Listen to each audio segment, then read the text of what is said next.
পৌরাণিক উপাখ্যান। মাঘী পূর্ণিমার বিশেষত্ব কি? এই দিনে কেন লক্ষ্মী পূজা হয়? মাঘী পূর্ণিমা বা মাঘ পূর্ণিমা হল হিন্দু ও বৌদ্ধ ধর্মাবলম্বীদের একটি পবিত্র তিথি, যা মাঘ মাসের পূর্ণিমা তিথিতে পালিত হয়।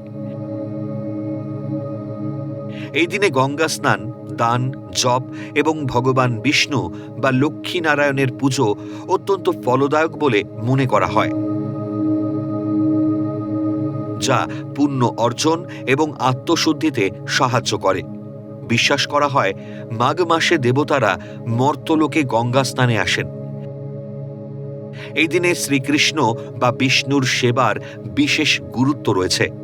প্রয়াগরাজে ত্রিবেণী সঙ্গমে বা যে কোনো পবিত্র নদীতে স্নান করা অত্যন্ত পুণ্যদায়ক। পৌরাণিক বিশ্বাস অনুযায়ী মাঘ পূর্ণিমার দিন দেবতারা স্বর্গ থেকে মর্তলোকে নেমে আসেন এবং পবিত্র গঙ্গা নদীতে স্নান করেন।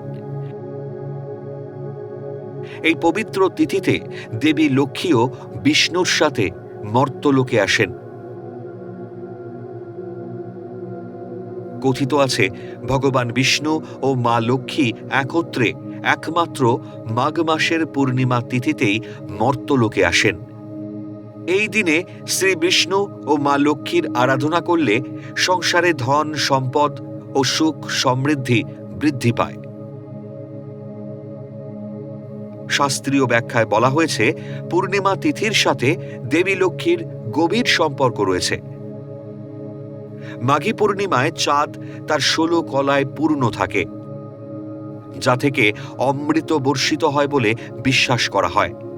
এই শুভ সময়ে লক্ষ্মী পুজো করলে মনের শান্তি ও আর্থিক স্থিরতা আসে। মাঘী পূর্ণিমায় লক্ষ্মী পুজো করার পেছনে বেশ কিছু ধর্মীয় ও পৌরাণিক কারণ রয়েছে। মাঘী পূর্ণিমা মূলত ভগবান বিষ্ণুর উদ্দেশ্যে উৎসর্গ করা হয়। হিন্দু শাস্ত্র মতে যেখানে নারায়ণ বা বিষ্ণুর আরাধনা হয়, সেখানে লক্ষ্মী দেবীও অবস্থান করেন।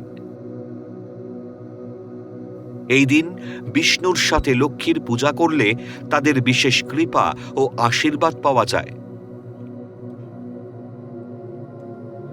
পারিবারিক মঙ্গল ও সমৃদ্ধি পেতে এই তিথিতে শ্রী সূক্ত পাঠ এবং লক্ষ্মী পূজার মাধ্যমে ভক্তরা দারিদ্র্য মুক্তি ও চিরস্থায়ী ঐশ্বর্য কামনা করেন।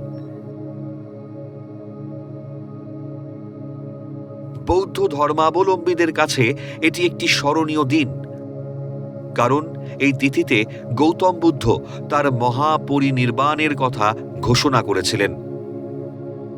এই দিনে তিল, গুড়, শীতের পোশাক, কম্বল ও অন্নদান করা অত্যন্ত শুভ।